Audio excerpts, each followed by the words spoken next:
Welcome to the Glamourus podcast, a space centering the refined, cultured, and connected Black American woman.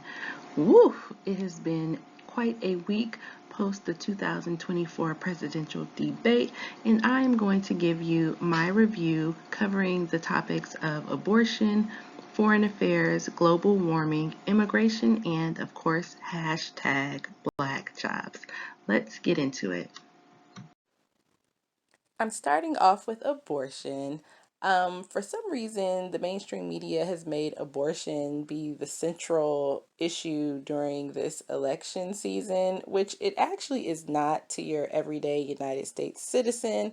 Joe Biden's point of view on abortion is that he agrees with Roe versus Wade. And then Trump's point of view is that he believes that it should go back to the states. It's more of a states' rights issue, in that he agrees that there should be some exceptions for incest and rape. I think those were his two exceptions. So on this issue, I'm going to agree with Trump. As a Black American woman, I can speak for most women I know. We don't really care about abortion like that. Like, we don't sit around and after we have sex wonder, oh my God, what if I can't get an abortion? Like, for real, it's 2024. There's enough contraception options out there, and most women are aware of, how to, when you are ovulating and, all of these things about reproduction. I mean, they're teaching sexual education in the school. So abortion is not like the center of my interest as well as other people. And also it's concerning because it should be abortion and production right, or reproductive rights, pardon me. And that was something during the debate that I don't believe was highlighted. It was this whole thing about abortion, and I think Biden made a statement about women or having control of their bodies, which is how most of the Democrats try and frame the whole abortion and reproductive rights thing. Like I was saying, I have an issue with them really spotlighting abortion and then completely omitting the reproductive rights. Like, there's a bigger conversation about Black women dying, during the process of giving childbirth. I didn't hear any policies to help that. There's also a conversation amongst Black American women where we are talking about midwives. Some people do the doula thing. I ain't really into that. But the midwives, or having at home birth, it's much more cost effective to give birth at home than to go to a hospital. So reproductive rights is a whole thing that completely got ignored, in my opinion, and people are just focusing on us killing babies instead of changing policies and giving more opportunities for women to keep their babies. And so, to me, I did agree with Trump. I think that it's a states' right issue. If you live in an area where you have a bunch of, sexual psychos who are obsessed with women, or the government rather, because this is really about the government paying for it, legalizing it so that they can get money to do the procedures. So if you live in an area with a bunch of people who are into that, super concerned about you being able to off your baby and your coochie cat, and then the government paying for it, then if that group of people wants to pay for that with their tax dollars, then that's their business. But I don't think that it should be a nationwide policy. And then similarly, if you are in an area by those around those type of people and you disagree, then you should be lobbying to change the laws. But I don't think we should be holding up the country over the issue of abortion. Your average everyday woman in general doesn't care. And definitely, me being a Black American woman, like, that is not on my list of priorities at all. As a Black American woman, I am more concerned about sustaining life. And so I am interested in more conversation on the reproductive rights and maybe other possibilities, such as having affordable education programs to have people that specialize particularly just in the birthing process, as well as the whole prenatal care too. You shouldn't have to well, I mean, I guess you do need to go through a lot of schooling, but there should be a special tracks and make it more available for people to just focus in that area. Like, I have my own thoughts around it, but yeah, the reproductive rights, I think that's a more interesting conversation. And the abortion piece has been inflated because abortion is an industry. There's a lot of money made from the procedures, and then there's a lot of money made off of the bodies of the dead fetuses. And so, I mean, I guess it is a topic, but it's really not that big of a concern for most of us. And I have a whole lot of information to share regarding abortion. So if you are interested in that, then let me know in the comments. Another issue that came up is the global warming issue.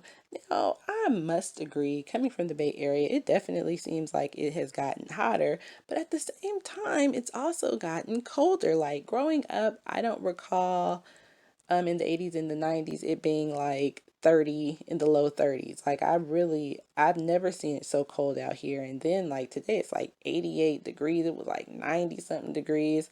So I believe, me personally, I think that the weather is being manipulated by people. I think some of the chemicals that they're spraying in the sky is doing things. And of course we already have evidence over the HARP program that you can definitely dictate what the weather is. But much like I alluded to with the whole thing of abortion, the whole thing around global warming produces a whole new industry, right? So now you have to have an industry around lowering emissions and this stuff, which goes into the whole thing about the electronic vehicles.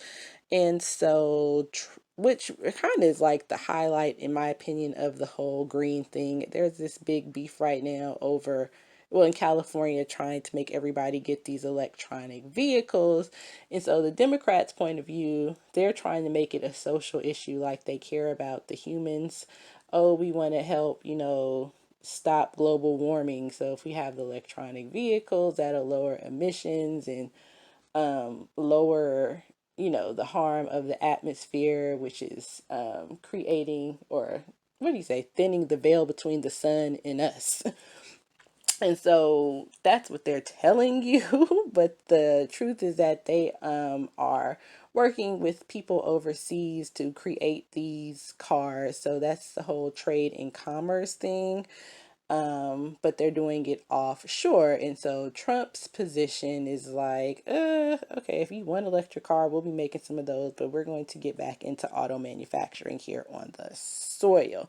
And then Trump made this really interesting comment, which I do agree, about water. And the global warming kind of goes into this thing about the green industry. That was a whole industry created for I would say Gen Xers and white millennials and white Gen Xers to get into this green thing. So with the green thing, everything has to be clean and, used from like natural resources that don't pollute our earth, X, Y, and Z. And so that created, the whole organic food thing and clean farming, which that isn't so bad. But then other things like filtering your water so only like a few droplets come out. So Trump made this thing. He was talking about his luxurious hair. And how they have these things with the water that regulate how much water comes out, I guess, to spare the water. But the trade-off is that he ends up having to use the faucet longer just to get the amount of water that he needed before. So he's taking longer to wash his hair, wash his hands, which actually ends up wasting more of the water, which is counterproductive to the device that they created to lessen our use of water. And I have to agree. I think that this whole green industry, and I remember when the green industry was kicking off after college. I had a friend who had went back to school to get some sort of certification around the green stuff. She was like, "Oh my gosh, this is like the next thing," and it did. It helped a lot of white people spark stuff from like green plastics and what do they call it? Recycling and all these things that are supposed to save materials and save the planet. So once again, this is a democratic strategy that you're going to see a lot with this new group of wackos called the progressives, of which there is some sort of a social issue or human issue, and they're telling you they want to solve it because they're, goody goodies, but really they are trying to use social issues to create an industry, and that industry will provide solutions to solve the social issues, or so they say, because most of the time these industries don't. They just continue to keep you dependent on whatever service, and they never solve the problem, but they make a lot of money in it. So that's pretty much the green thing. So I agree with Trump. We need to get manufacturing popping, and we can do it in a clean way, but the whole electronic vehicle thing, I'm uninterested. Like, I can see with a brief analysis so many ways that that could be exploited and how much money they're going to make off of that, and it's really not going to solve any issues. And I can also imagine the cost, and really I don't want them controlling my car like that. Like, I don't like all these computerized cars anyway. They seem to malfunction, with bad computers and stuff like that. They have a lot of problems. Like, I miss the old mechanical things that make sense. So yeah, I'm with him on that. So I would say with the global warming, Trump pretty much won that for me too. Now, Biden's response, I don't really recall him really having a response to that. Nothing stuck out. So you can go back, you watch it and tell me what you thought about it. Foreign affairs came up, of course. Right now, Caucasian on Caucasian crime is like a global issue, and it's costing the United States billions of dollars in welfare. So, between the Ukrainians versus the Russians and then the people on the Gaza, the United States is spending billions of dollars in welfare money to help um, pale people on the planet slaughter each other. And so Biden's response was basically like he's not going to change anything as far as his position with the Ukraine and Russia. I think he was referring to the whole thing with we have to keep our NATO allies, and they're trying to, I guess, fortify the whole NATO thing. And then his other thing on it, and I'm sorry, I don't quite remember what his response was on the Gaza, but really nothing quite stuck out because he pretty much, his position, he really didn't have a position. Basically, he doing what he's doing, and, if you want, don't want to, I guess, have any other issues, then vote for me, Biden. Like, he really didn't have a real position. So then Trump's position was he said that he would have the Ukraine and Russian war figured out before he gets into office. And then the thing on Gaza, I don't quite recall, but I'm almost certain that he is a backer of the state of Israel. So I think he would obviously probably side with Israel to take over that area. So that would be that. So my thing on the foreign affairs, I really didn't feel like any sort of security about it. To me, neither of them quite answered the question, and really Trump did not answer the question. He kind of diverted off to the thing on Afghanistan. Yeah, and that was quite embarrassing. They did talk about that. I mean, everybody kind of knows what they were over there in Afghanistan doing. They were taking over those poppy plants so they can control that opium trade. And the way that they left was extremely problematic. I think we all recall the imagery of people jumping on the plane, trying to hang on the plane, and then they left people, and then they left all the billions of dollars in weapons over there. So, that was a hot mess. So Trump definitely rubbed that in Biden's face and was like, that was a very embarrassing day. I think he made a comment that was one of the most, that he said that was like the most embarrassing day in U.S. history. And of course, as a Black American, I'm going to disagree with that.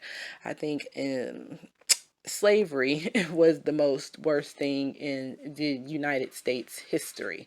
So yeah, they touched on that, but I wasn't impressed by either of their issues on foreign affairs as far as being a citizen, but definitely being a Black American, I don't live to sit and go around the world to take people's resources to conduct trade and commerce. Like, I just would like to mind my own business and be great over here. So they really weren't saying anything to me. So on that one, I can't really speak to that. I did not feel comfortable with Trump's answer because I'm not sure what he would do. I know I did feel good with the one in the Ukraine. Like, part of the reason why inflation is happening is because we're giving these people in the Ukraine billions of dollars for nothing and they're losing. And then we have to sit and recover that money. So I agree with him. Like, that mess needs to stop. And anyway, a side note, to heck with NATO, because in case y'all haven't been watching, it's the rise of nationalism across the world. Everyday citizens in the European or Western European nations, I guess you can say the Northern Europeans too, are starting to push back against this progressive globalist agenda. So you are seeing what they're calling the rise of the right wing, like I think France, and then that lady in Italy. Ooh, she's scary. So I'm gonna do a whole thing on that. But yeah, as a Black American, um, and as like I said, a citizen over here, I'm with that. Yes, we need to be nationalistic as a country. There's nothing wrong with having borders and defining who's coming in here. And so that whole thing with NATO and all that, at this point, if you don't have a nuclear weapon, you kind of screwed anyway. So they got to figure that out. But I agree with Trump, like, yeah, that war, we're not going to give them any more money. Let them do what they got to do. If Ukraine lose, they lose. But, it's been said that the interest of the United States is they have those bio labs over there whipping up all sorts of cooties. So, that is what it is. Of course, immigration took center stage during the debate. There was comments about immigration, and Biden's position was pretty much to look into the void and say nothing. Like, he didn't say what he was going to do to fix anything. He referenced how he changed the rules, which slowed down immigration, or illegal immigration, illegal border crossing at the southern border. And he said that he plans on sending more border agents and then more people down there to process asylum claims. Now, that basically means he's going to send more agents to help get the people across the border and then more people to process their asylum claims. And when they process the claims, they just put them in the database and then they have an X amount of time to roam freely in our country until they actually have their appointment. So really, he did not say that he was going to stop anything, which is not surprising if you've been following him, up into his presidency. He already said that he wants mass immigration and open borders and to give asylum to the anchor babies who are now adults, who you call the DACA, and everybody else. And we've already seen this with his policy bringing in all the new welfare recipients who we call refugees from their countries from which they are slaughtering each other, and giving them, the social security money and everything that he's doing for them. So he really um, doesn't plan on doing anything else, and he really didn't say that he was going to do anything else. And then as far as Trump's response, he pretty much, that was his answer for questions that had nothing to do with immigration. Like, that was his whole thing. Whenever there was a question, don't forget about immigration. So his thing was, of course, the person asked, how are you going to do the mass deportations like you claimed? And he kind of deflected. So I wanted him to answer that, but he didn't answer that. So that was a curious question. Like, how are you going to do mass deportations, Trump? Like, I think the next debate, somebody really needs to lean into that. And I would be curious. Now, perhaps he could be more he's being strategic and not telling how he's going to do mass deportations, and kind of keeping it hush hush, because he does know how to not answer a question. But I really wanted to hear that answer, and he didn't answer it. So that was that. And so then here we go on to black jobs. Oh. of course, black jobs begin to trend, and you can see my YouTube short if you have not seen it yet. But the comment of the night, black Joe Biden is doing mainly harm black people the most with his open border crisis. The people crossing the border are taking black and Hispanic jobs. Pause. Now, it has to be thousands of different groups. Why is everybody so focused on black Americans? According to them, we're only 13%. So, for only 13%, why do you care about how we vote? Well, of course, black people are the primary voters of the Democratic Party. And the truth of the matter is, yes, there are a bunch of immigrants, illegal aliens, foreign nationals here, but they don't have voting power. You see, black Americans, we have the ability to vote. And on a higher, more truthful level, we are the Aboriginal races of this land, as well as the brown skinned Europeans who pull rank on this corporation called the United States operating on American soil. So they need our consent to do a lot of things, which is why everyone's always obsessed about what we're going to do. We're the only group on American soil that cannot be deported. So our opinion is very important. Now, with this comment, they're taking black and Hispanic jobs. The first thing that stands out with the whole aftermath of it in social media and in the media is that they completely omitted the Hispanics. Like, nobody's talking about the Hispanics. Like, everyone's just like, he's taking black jobs. No, he said they're taking black and Hispanic jobs. And so, of course, around these parts, black and brown, black and Hispanic don't and me with nobody, and definitely not the Hispanics. They are their own group, they got their own thing going on. And so, I did not like the fact that he said black and Hispanic. And I've been noticing that with a lot of his messaging during this campaign, as opposed to when he first ran in 2016, it was African Americans and Black Americans and all throughout. And now all of a sudden, when I'm seeing him, he keeps saying Black and Hispanic or Black and Brown. And I couldn't figure out what the hell is going on here until I seen this guy. Oh my gosh, Byron Donalds, who we later come to find out is part Jamaican, part Panamanian, which means he is a Hispanic. Panamanians are Hispanics. And so now that it appears that he is the liaison for the, I guess, non-white vote, or for the black vote, we're hearing black and Hispanic. So I'm going to do a whole piece on him and the whole Republican black voter outreach, because this is a problem. So anyway, for some reason, well, I know why everyone's focusing on us in taking black jobs. But let me just touch back on the Hispanics, because the Hispanics, while we were flapping our booty cheeks at Trump during his presidency, during his campaigning for the 2016 presidency, and then the actual presidency from 2016 to 2020, and then during his 2020 campaign, the Hispanics was going to go talk to him, because the Hispanics understand that they don't have any real right to be here. And so during his presidency, Trump's presidency, they were able to get a little bit more time for DACA. See, unlike us who have become very arrogant and a little bit flippant and somewhat stiff-necked, they went to go talk to the king. They went to go talk to power to get what they needed done. They had enough humility. Nancy Pelosi went and talked to Trump about DACA to get them a little bit more time and not mass deport them during his 2016 through 2020 presidency.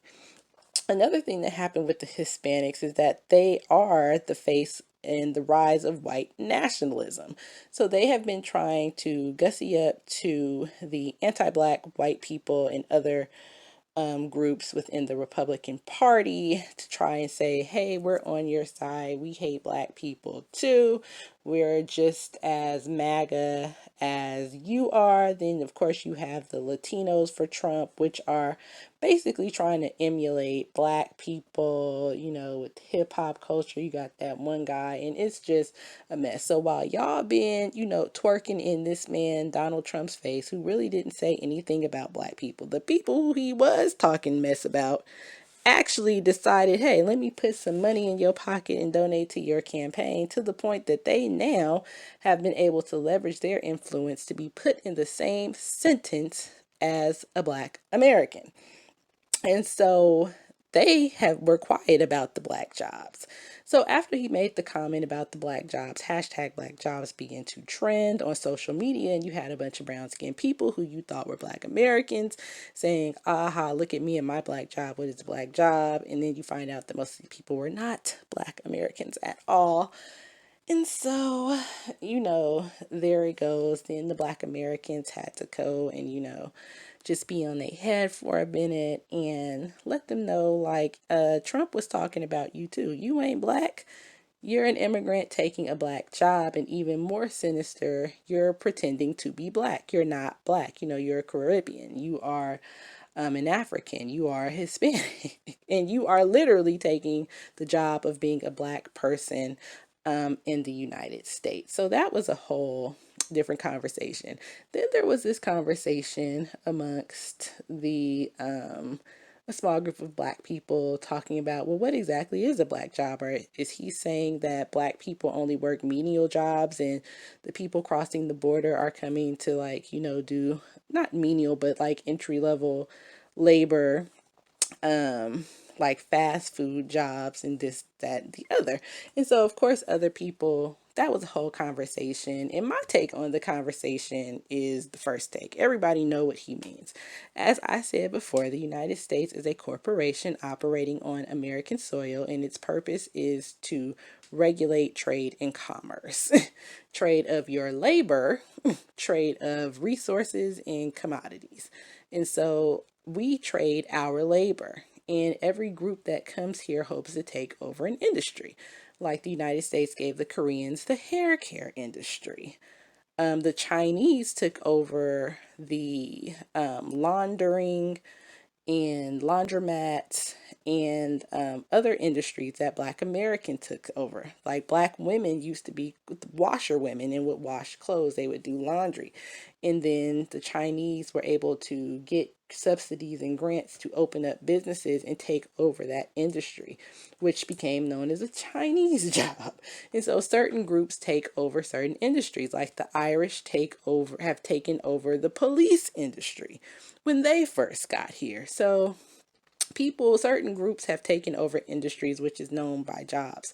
And so, as one commenter had posted in my comments on my short, he was basically, or he or she, I don't know what it is, but alluding to black people typically work service jobs. And I agree. We work either serving jobs or we work in the public sector. Public sector meaning your local municipality or government jobs. So you may work, for local government, doing, I don't know, like administrative stuff or putting on programs. You work for the city, your county, or your state, which I agree with. And as he was saying, most people aren't going to become CEOs and engineers. And I would have to agree with that because we're not getting the immigrant package. When you get here, $5,000 to $10,000 and then like tax-free status for 5 years, or grants to start businesses, and attorneys to help you set up your UCC filing, or free accountants to help you know how to write off stuff. Like, we don't get those things, so that puts us at an advantage. So most of us will not be, and then we don't have the capital. People get money just to play around with the business. We don't get that. So those are black jobs. And the conversation, in my opinion, where it needs to start going is, what jobs are these now that we are mass immigration really happened with the Republicans in the 80s? What are we, like 30 something years out, 40 years out? What jobs are they doing? So The immigrants coming here are not, in Central California doing agricultural work, picking fruit. No, no, no, no, no. The first gen and second gen, they're in your Congress. They are on your city council, as we've seen in Los Angeles with that demon, that being, Nori Martinez, Gil Quesadilla, and the other guy, De Leon, who are not farmers. They're not braceros, people who came in on a labor contract. These people are being able to now work as police officers in states like California and Illinois. I think DC even let them do that. They're working on your city council. They're working at your utility company. They're able to get pensions. They are able to use the what is it called, the uniform form commercial code to structure how they get paid. They're getting pensions. They get all sorts of stuff. So this idea that people crossing the border are all working at fast food, and guess what, if they are working at fast food in California, they've raised the minimum wage. So I think the minimum wage is, what is it, $17 or $20 now for fast food workers? So they're lobbying, they're getting political. So this idea that they're just coming over here as day laborers, absolutely not. I'm in California and I understand what is going on. You have this group of creepos called the progressives who are working with these nonprofits to help leverage these people and give them civic instruction and set them up so that they can take full advantage of employment opportunities. And so then in California, we have a law called the Uru Act, in which you can conduct business regardless of your citizenship status. So a lot of our stuff is owned by foreigners out here, some of our key infrastructure items. So this idea that people are coming and doing entry level jobs, they're putting these people on the ports. They're putting them in high paying jobs. And of course, they do a lot of fraud to get them in. They cheat, and then they discriminate and won't hire other people in other groups. So the idea that they are taking black jobs, I'm going to have to agree. But I'm also going to extend that to their taking the jobs of citizens, because quiet as it's kept in California, it's a little beef going on between the foreigners who've been here for a while and the new ones just coming. And so that's across all sectors. So while I do agree with that, I did not like that he's trying to make, I don't know if he's trying to, his strategy is to rally us up around immigration. And I can see why he is, because the white people during 2015, 2016, and were really on this immigration thing, and they were called, racist. And that's too bad, because they have become like the boy who cried wolf, in a sense. Or I would say they've lost their credibility. So when real stuff is happening, they've lied so much on other people and been so scandalous that, this time they actually weren't being racist. Or I would say rather it's a conflation of racism and an actual issue of open borders. So that's their fault. And so nobody really was with them, and they took a lot of backlash for that. Oh, well, the Republicans who were primarily white in the 80s are the ones that allowed a lot of these immigrants, especially the Hispanic ones, to flood black communities. And so they are the ones that should be getting a hold on them. So as far as, wait, I was losing my train of thought, the white people go, it's actually affecting them too. And they are, I guess, trying to get us on board because, of course, we are the most influential people in the world. And if we say something is an issue, then everyone's going to follow it. And so the thing about it is that, and I'll talk about this in another stream, we need to move slowly. And since I've seen this Republican black voter outreach, I have changed my position on a lot of things. So black people, yeah, we need to be hollering, amongst ourselves, having conversations about immigration, how we've been doing, but let's not let these people just get us all in a tizzy to fight this thing with immigration, because at this point you have the immigrants on both sides, and there is a civil war happening right now amongst the white people, the older whites versus the newer whites, and there's a fight happening in the Republican Party. And then you have some of these progressive people who are in the Republican Party, but then they're in the Democratic Party. And you have a lot of people in the Republican Party who are for legalizing regular immigration and giving amnesty to these people. And so we are in a very interesting predicament. But like I was saying, I did not like the fact that he's not talking about immigration affecting everybody. Like, don't try, basically, he's trying to do what the Democrats do to us, get us in a scare tactic. But the truth of the matter is, immigration is hurting them more than it's going to hurt us because, number one, we can't be deported. And number two, the white people are doing very bad right now. You know, they have low birth rates. They are technically extinct as far as the textbook version of what an extinct group is. You know, they got a bunch of crackheads and what is it, the fentanyl thing going on. So they got a lot of issues. So I don't think they are going to survive the immigration. And what they want us to do is come save the day. But if you want us to come save you, we're going to definitely need for it to be worth our while. Now, with that being said, yes, immigration is a complete detriment to us, and it's more harmful. Well, it's harmful it's harmful for a lot of reasons. But one of the main reasons is they put them in our neighborhood. And then the second reason is they come from cultures of anti-Black hatred. And they come from cultures that are based in terrorism and terroristic efforts towards Black people. Black people meaning us, especially when you start talking about the Hispanics, particularly. Like, that's a whole nother conversation. So yeah, going back to are they taking Black and Hispanic jobs? I'm going to say they're taking citizens' jobs. And it's not just that they're taking jobs, they are actively discriminating against citizens. And they are actively discriminating, particularly against Black Americans here in California. Like, they've taken over the healthcare industry. You used to have a lot of Black nurses. Now you have Filipino nurses that barely speak English. You know, the construction industry, that used to be a lot of Black men and white men. Now you have a bunch of Hispanics. What's another industry? Of course, a lot of the food industries, a lot of the Chinese people are buying older mom and pop shops. So they're taking over that.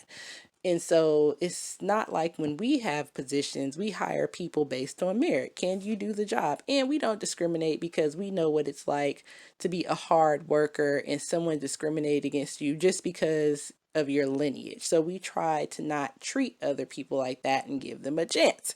And that completely backfired on us big time because out here, it's a whole nother conversation. I'll have to do a whole thing on California.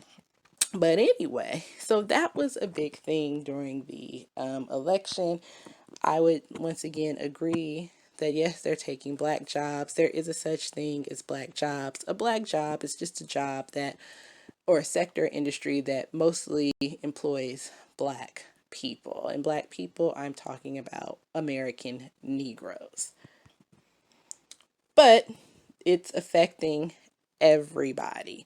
What it is that because Black people, we vote Democratic most of the time, we have been the ones, our vote has been leveraging the illegal aliens and immigrants to a position of power, and the Republicans would like to take our vote so we can stop doing that. And so which is not only against our interest, but it's against the interest of the country at this point. So, you know, overall the debate was a hot mess. Um, of course, everyone is talking about Joe Biden, and I think they say that he has dementia. Now, I have a different take on that. I personally think that he's playing a game and he's acting because I've seen him on camera act like he's some senile man staring out into the void, and then 5 seconds later, he's back to his old aggressive, condescending, vigorous self. You know, I've seen him play this game, and I noticed this like a year or two ago. I was like, this guy is playing. he knows what he's doing, and in my personal opinion, I think that he's playing this game so they can put in whoever they're going to put in. But overall, the debate was terrible. It was terrible, and like it really wasn't that good because they really didn't get into specific policy. Donald Trump's position was basically to get everybody in an uproar over immigration, which is true. Every citizen, regardless of your background, is concerned about the open borders in this globalist agenda, because if you have open borders, these people are using their citizenship to do the bidding of their homeland. So you're basically, these people coming here are an extension of their homeland. And like in California, now that they don't have any more black people to arrest and frame for crime, they're turning on each other. Like, I don't know if y'all seeing what's going on in Oakland. Like, I'm gonna have to do a whole video on that. It's a mess. And so all these groups are starting to fight each other, and then they're bringing in their old world or old country politics to the mainland, and you just here trying to mind your business. So immigration is the only thing of the day, and the Democratic content creators who we call mainstream media can sit and act like, abortion is the biggest thing. No, it's not. It's immigration. Point blank, period. And it's not just black and white people.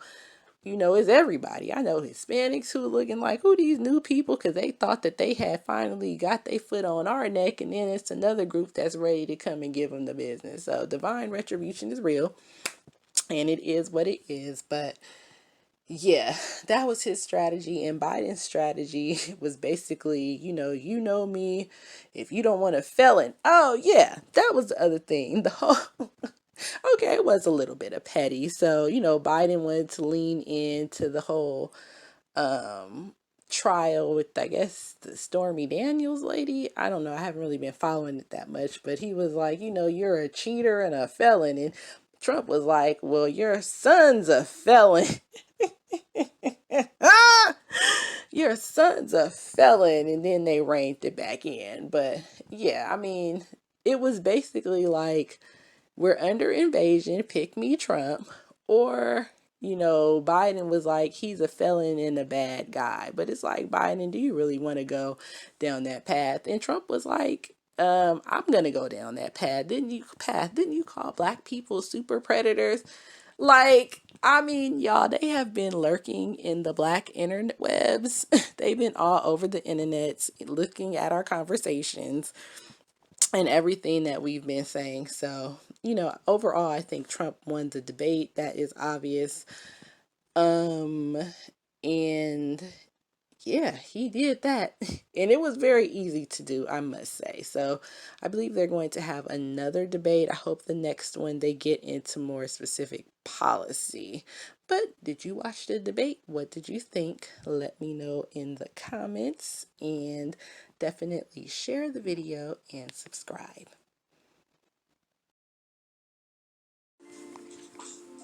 Thanks so much for spending time with me. You've been listening to the Glamourus podcast. Do come back for more insights into politics, history, art, fashion, and more. Be well.